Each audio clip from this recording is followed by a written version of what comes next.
Thank you very much for yet another compelling paper. I would actually invite our speakers to come on up here if you don't mind taking a seat at the table. And we have a fair amount of time for questions. I will do my very best to keep a list of who has their hand up, and I'll keep scanning the room, and so if you have your hand up and I sort of nod at you, you can take that to mean that I've written down some description of you on my list so I can call on you. So, yes, we can start with you. Hezekiah is real pleased to be on me. And I'm very concerned today with people, with society, and where Christianity has become. And on three major things that I'll just say briefly, and would like your guys' thoughts and inputs or any rebuttal on it. But the first thing, the major thing to me is Jesus is being taught as being Almighty God, which is not something he proclaimed to be. He proclaimed to be the begotten Son of God, begotten being born or created of the Father, whereas the Father is unbegotten, uncreated. He always was, is, and will always be. And the worship of God is what Jesus taught us to do. And as a matter of fact, when Satan tempted Jesus, he made him to bow to him and said, "Don't flee from me, for God alone we're to serve, and him alone we're to fear." He didn't say himself and God. Excuse me for 1 second. If you could actually be just a shade more succinct in asking the question. So there are three things. If you take this much time with all three, we're not going to get to any other questions. Okay, so I'm trying to be brief. So I guess the first major concern I have with where Christianity has become today is amalgamating Jesus with being Almighty God. That's the first problem. The second is the thinking that once you're saved, you're always saved, removes the fear of God. And the fear of God is that we need to overcome sin and lust in our life. You know, I don't know if you guys know, but a lot of killings going on recently, both in churches, in mosques, synagogues, and of course there's always going to be evil in this world. But a lot of this stems from bad teaching, where people are not being taught that there's a judgment day coming, where God will execute judgment on everyone for how they live. And that's not being taught. So you need to get to your third point. Third point is the commandment not to kill was to include the animals, which I can show and prove through Scripture. One of the reasons Jesus was born in a manger next to animals was to signify he was coming to bring peace both to man and animal. When we kill animals, either their flesh, chicken, steak, pork, meat, fish, we partake of the body of death, we bring death to our own body. It's a leading cause of heart attacks and cancer. And these things are being covered up. There's ancient documents out there that show Jesus was a vegetarian. He taught. God never wanted him. So these are the three things that I'd like you guys' feedback on these major concerns. Thank you very much. Yes, I am ready to answer this very provocative questions. I think that is really the definitive question. That is, who are the Jesus that world Christianity is talking about? Isn't it that definitive question? Wow! The definitive question can be answered in so many different ways. Someone sitting in a church in Shanghai today will be answering the question very different from the Pentecostal in Nigeria, or in Singapore, or in the Pacific. That is why there is no definitive way of responding. That is why Jesus' question, "Who do you say that I am?" is perennially relevant. That each of us who confess as Christians needs to answer anew. I answered it when I was 5, but today at 60-something, I needed to answer their question anew. That is why I am in the post-colonial study of Christianity. Christianity cannot be just an oppressive force, an oppressive world religion, tied with imperialism. There must be something in that Christian gospel that can be emancipated, both for men and for women. And for the animals too, I fully agree. We need to pay attention to the ecological disaster, not just for human beings, for animals, and for the whole planet. Thank you for those questions. Well answered. What I may want to add is the fact that religious literacy is important. A lot of the problems and issues that we're faced with today will relate to religious illiteracy, irrespective of the tradition, whether it's Christianity or Islam or indigenous African religion. And the second thing is, like you said, there is no single way of interpreting the scripture or even interpreting religious tradition. That is why we have different denominations. In fact, to talk about Christianity in general or Christianities in general, it's a problem. My own Anglican faith tradition will see things in ways that are very different from, say, the Catholic tradition. So the context is quite important. But I like the answer to the last question, because I think you are raising a larger issue. You are raising issues that has made scholars who are in the area of religion and ecology or environment quite concerned with those issues. So I like to do it. Thank you both. Yes. My question derives from something Professor Kwok said that mentioned something for both speakers. In your presentation of the Church of the East, showed how the Church of the East represents something global, in the medieval period. But then by the end, we were talking about global modernity. And I guess my question, this will be apparent from my own papers, one of the questions I have is, what are the stakes in labeling Christianity global and at certain times?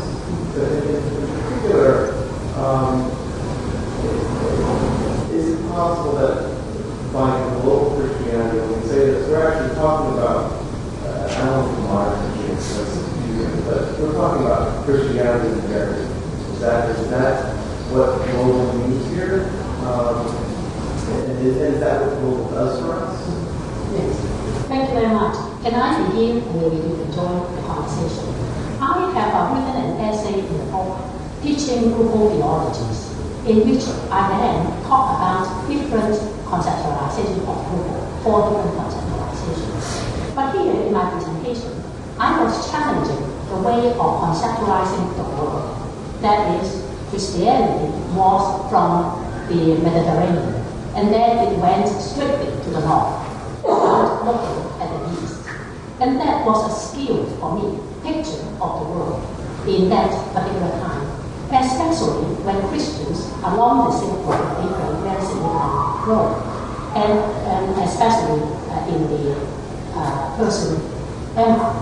And then later, it was in that place that we can talk about the interaction, if not confrontation, between Muslims and Christians. So then, without looking at that trajectory, we would not be able to see world or global Christianity in its ancient and modern history. So I want to emphasize that. Then, when we talk today about world Christianity or global Christianity, are we talking about the modern period? Well, where is the modern period? Should we even construe that is this modern period? Heritage itself contested, saying that why should history be then always marked vis-a-vis the West. Okay? When you study Chinese history, you need to introduce modernity, why and why not. Would that be an interesting discussion even? If we talk about, yes, this is a valid concept. When is modernity in China? Would we say 19th century? Or after 1970s? Can you see that? It's all debate. But I like the concept of global modernity. To contest the evidence, the global south is always underside. Can you see that? There is a geographical underside. Or even if you have modernity and coloniality, it did not contest modernity, it's just Western modernity. And the Chinese scholars, yesterday and today, are saying socialism with a Chinese characteristic. What is that? That is, there are other ways of conceptualizing socialism. If there are other ways of conceptualizing socialism, there might be other ways of contesting modernity or contesting world Christianity. Well, my response was simply to say that a number of these terms that we're using globally, the terms are not new. What is new is the terms are new, but the ideas and the concepts are not new at all.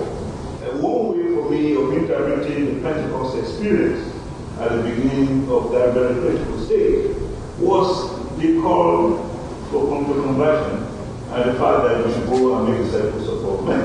In other words, an invitation to a kind of a global tradition that we need to take from that particular spot where the disciples are met and Peter preached his sermon to the other parts of the world. In other words, the need to move the Christian faith based on this understanding of different languages and tongues to the different parts of the expansion of Christianity. That is global. It's almost a phenomenon to a global tradition. So, but the fact that we're simply just invoking the word global, like globalization in the contemporary period, should not make us kind of forget that the importance of that experience as a global experience, so to say. Yes. Thank you for a really amazing presentation. It's a great way to get the conversation started here. And I have kind of a question that comes from my own area of study right now, and directed more to Jacob about, you mentioned that the collapse of Anglican theological schools in Nigeria and other places, and the ways in which the mainline Protestant denominations are kind of Pentecostalizing. That was a good question for more Christianity today. And I wonder if you have some initial thoughts about why that is. Why are they Pentecostalizing? Well,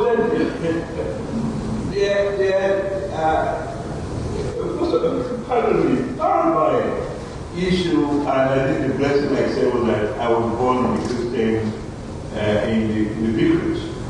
I was born in the families of priests, my father's side, my mother's side, and I was actually physically part of that church personage experience.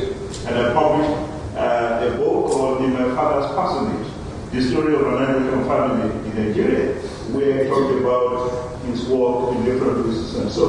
As I look at that experience of, growing up as an Anglican in the Anglican church in Nigeria, and the idea that in those days it was mandatory for the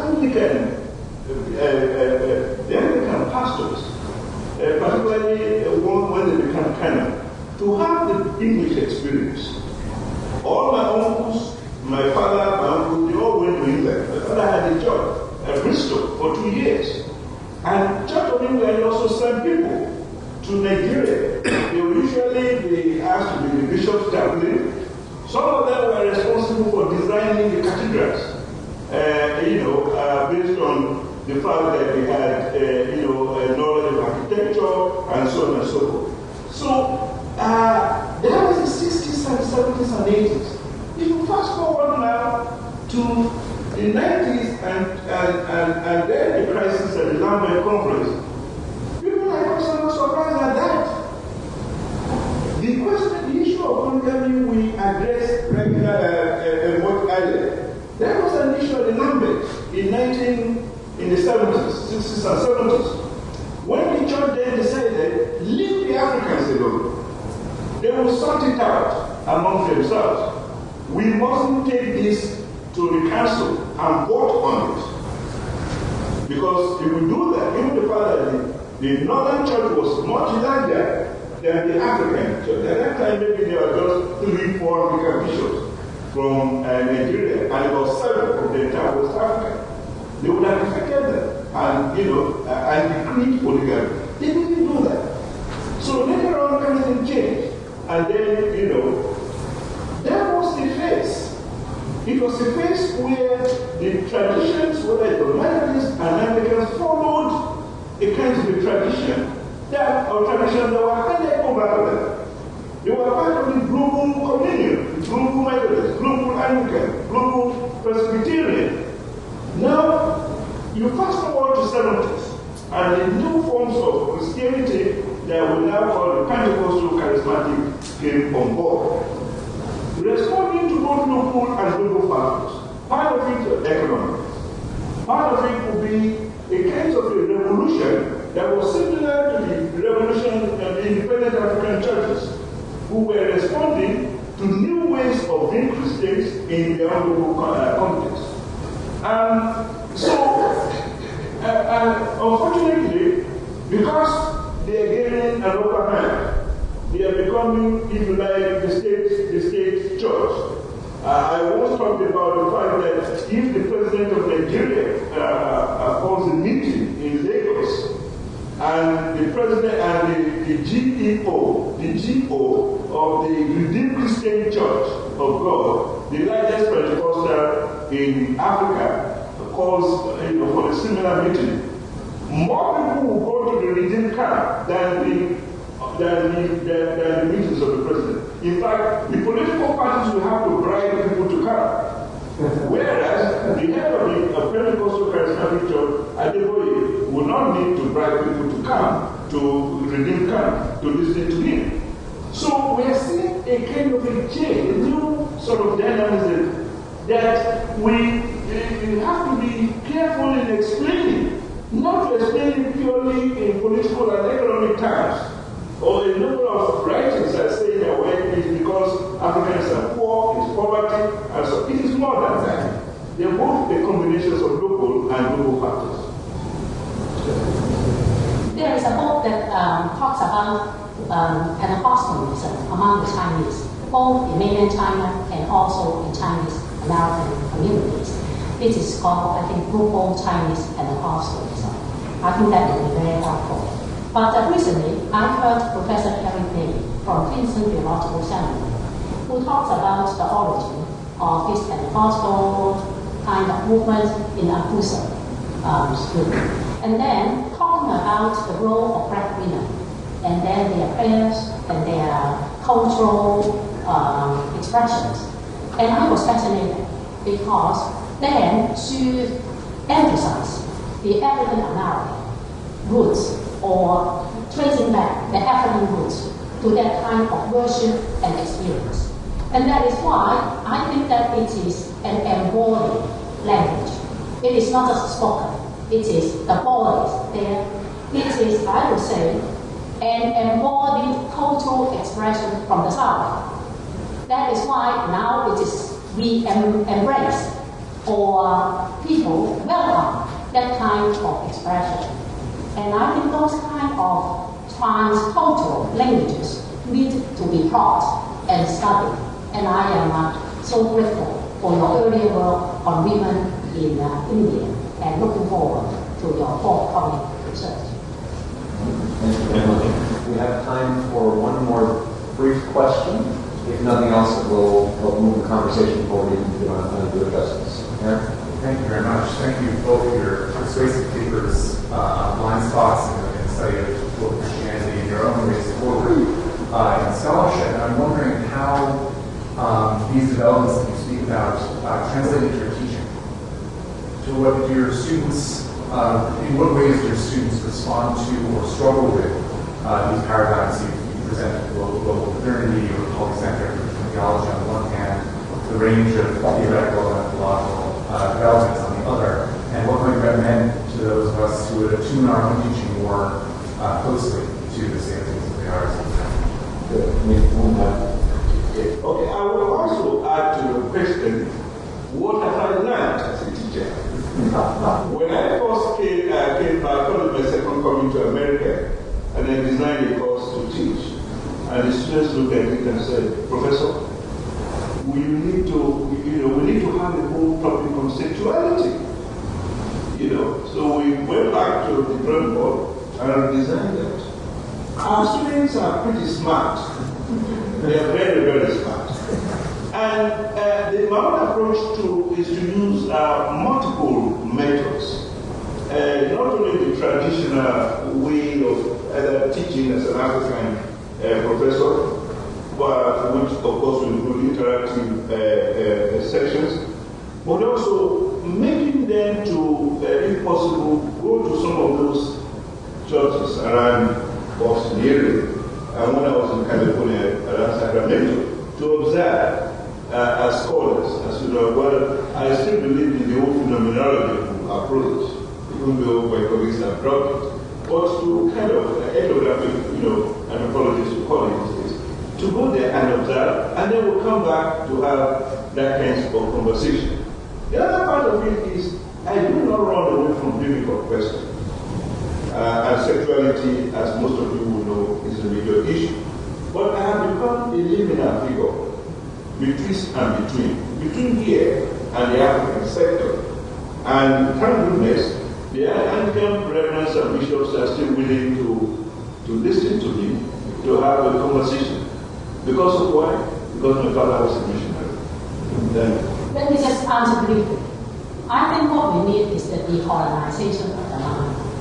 I was born in the former British colony of Hong Kong and have gone through rigorous colonial education. It took me a lifetime to unlearn, relearn, renegotiate all the educational processes I have experienced, both in Hong Kong and also in the United States. It is just so disappointing. My Korean students, they have never learned Korean theology until they took my course. Or the Chinese students never learned something about what I said this morning. So this is not acceptable. And then if we think the Asian Pacific is going to define the future of humankind for our century, we as scholars, we as teachers, need to turn to that particular area in our own study and in our own imagination. Thank you. That was a really excellent question for us to focus on. I think that please join me in thanking our speakers.